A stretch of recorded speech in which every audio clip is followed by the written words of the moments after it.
and it's like, whoa, and it blows your mind. It's all the shading and stuff. It's really well shaded. Everything looks so rounded. And you're really going to think that it's a game that's a generation ahead of its time. Yeah, It's brilliant.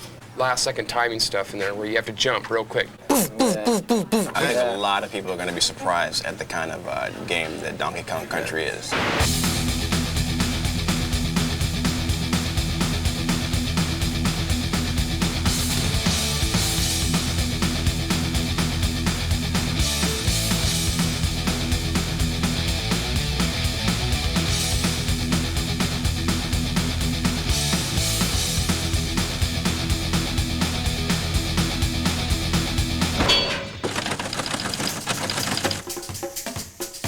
Here we are today on our way to Redmond, Washington to take an exclusive insider's look at Nintendo's new revolutionary yet unreleased game, Donkey Kong Country. Where do they get a load of us? Guys, we finally made it. Nintendo of America, the fortress. Let's find out what Donkey Kong Country is all about. Let's go inside. Let's do it. Hey, it's Ken Lobb, development manager. Hey man, how's it going? Donkey Kong Country, how you doing? Ken, what is the deal with this here? Yeah, we get a lot of letters and they like to put pretty pictures on the front of the envelope, so we'll like stick it on the wall, you know? So, Ken... You want a banana? No thanks. Ken, I want in on this Donkey Kong Country thing. I want on the inside. I don't know. Ken, me and you, pal, we go back a long way? Come on. What do you think? Old time's sake? Okay, I'll take you to the treehouse. The treehouse? God, I hope there's no climbing involved. Here it is. What's the password? Diddy. Password? Diddy? Yeah!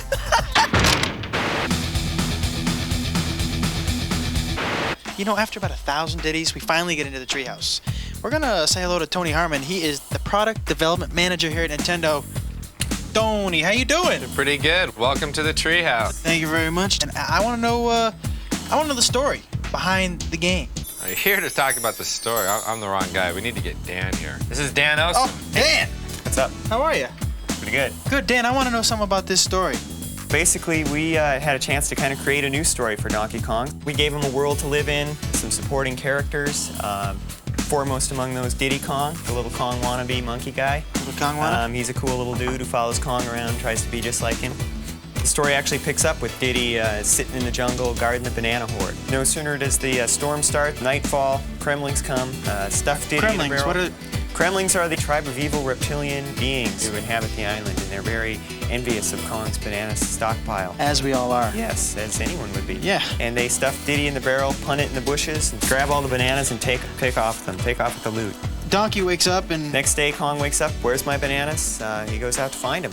Rescue his little buddy, find out where he is. But Kong's angry, he's got his little buddy back, but he needs his bananas. So we get the Kremlins, we got Diddy, and we get the big fella.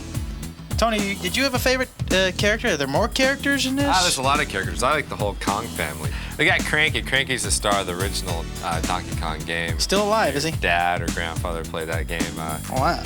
Then we also have Funky Kong. Funky's kind of the California circuit kind of Funky Kong. Yeah, he That's runs nice. Funky Flights, and the Funky Flights allow you to fly around to different parts of the game.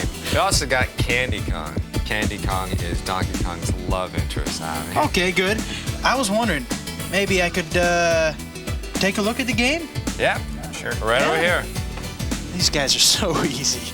Yeah. This is Armand, and this is Rich. Hey, how you doing? Oh, hey. These guys test Donkey Kong Country for a living. We have hundreds of areas in Donkey Kong Country, and these guys have to play each area probably 100, 200 times each, weeding out all the bugs. This is a prototype board. There's 8 chips on this, 4 meg each, which makes it a 32 meg game, the biggest game ever.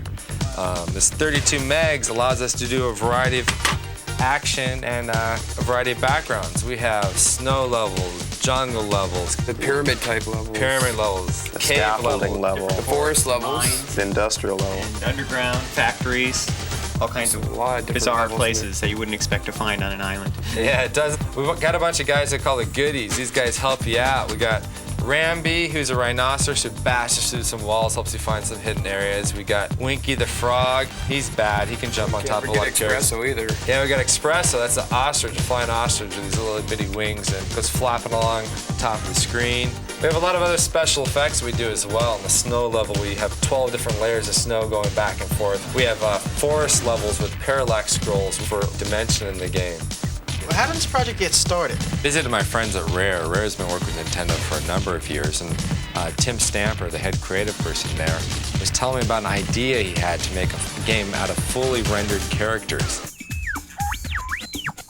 Tim, I was just curious as to how you made them look so real. Because we're based in Twycross, we have a zoo about 2 miles away. Ah, you went to the zoo. The zoo, yeah, and had a good look at the gorillas and the monkeys, and with video cameras, it was pretty funny.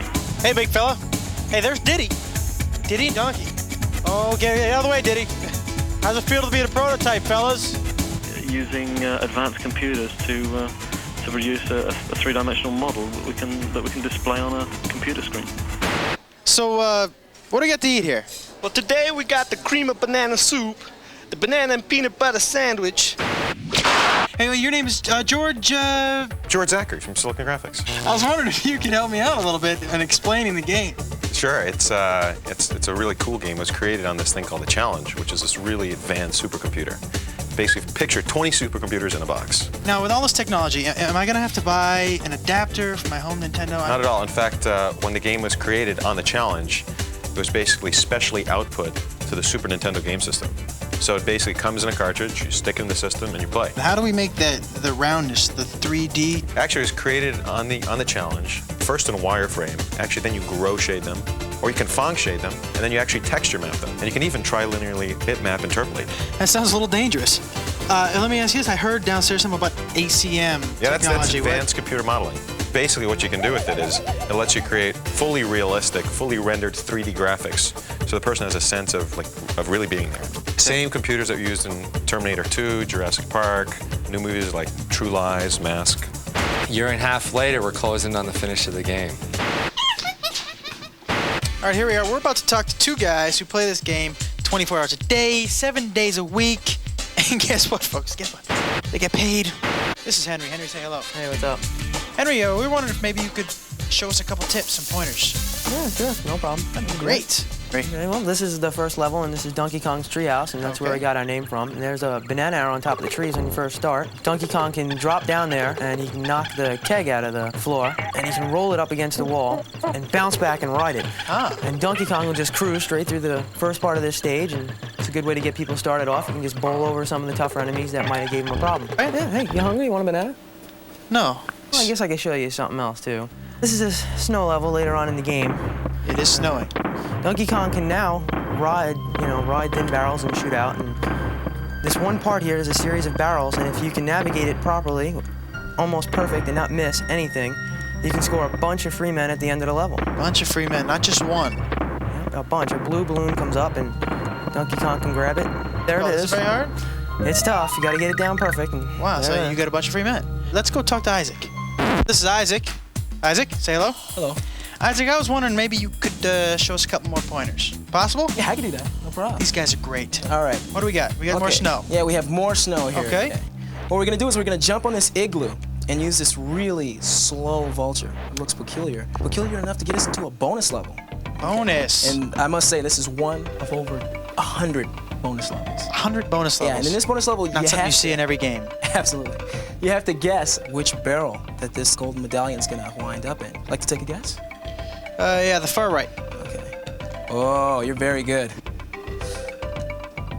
Very good. Okay, the second tip I'm gonna show you, it involves our little friend Diddy. Diddy. Yeah, Diddy's the cool guy. You walk over to this little thing here, you jump on top of it. You're gonna grab that rope, let the rope take you over. Jump right on top of that little stump in the ground. Pick up the TNT, walk over to this oil can, blow it up, fall right into another bonus level. Now, what you want to do in this bonus level is jump out of this canister here, out of this little can, and grab the balloon. So we have some pointers now. Good thing you came with us, because you learned some things today that, boy, you're not going to learn just anywhere else. You thought it was going to be a waste of your time, didn't you? Fried green bananas, bananas au gratin. Video game music should draw you into the game. In Donkey Kong Country, we had graphics that were way beyond anything else that's ever been done. We were also hoping to get some music better than anything that's ever been done. This music, for example, is very upbeat, fits with the jungle. It's an early level. The level's not very hard. The music is kind of nice. Okay, now here we have the music that goes with the water level. Now in this level, you've just finished a really, really hard level in the game. We use this music and this fairly easy level as kind of a reward. because the music is so good, we're putting this music on a CD. You know, something that's big in Japan for many, many years is game music on CD. Hasn't been a big hit in America because maybe the music hasn't been quite up to what you hear on the radio is every daytime. You're kind of losing it, dude. We got massive Smurfs attacking him on the scaffold level. What are the big blue buff? Well, the reason why I like them is because, for one, they're big, they're blue, and they're buff. Well, and then when you hit them, they kind of bounce. The morphing rocks. The Those morphing guys are rocks. so cool, man. You touch these barrels and the lights turn on and off. And these rock guys are just kind of rolled up. When you hit this light, they unroll and they start walking towards you. It's so cool. It's really And you got to switch them on and off. Sounds a little scary. Yeah, On Guard's the fisher ride, and he just kind of pokes you with his swordfish front. And Pokes the bad guys. yeah, Do you guys get to ride? Do we get to ride minecart? Actually, Oh, yeah. the minecart was a favorite stage. That's your favorite stage? Yeah, it's a pretty cool stage. You're mining? What are we Well, doing? You're on the tracks, and a lot of them are broken, so you got to avoid, a lot of the broken tracks so you don't fall into the caverns. When we put this out, what do you think your friends are gonna think about this game? I don't think really you have to tell them all that much. Once they see the pictures, it's just gonna be like, you have to have it, you know it, get it. It's one of those games you don't get bored with. You know, I've played it probably 100 times, over 100 times now, and I'm still getting better. I'm still getting better in stages. There's certain stages I can improve on and keep getting better. I'll tell you what, you better reserve this game before November 21st, because that's when it comes out in the stores. I already got mine.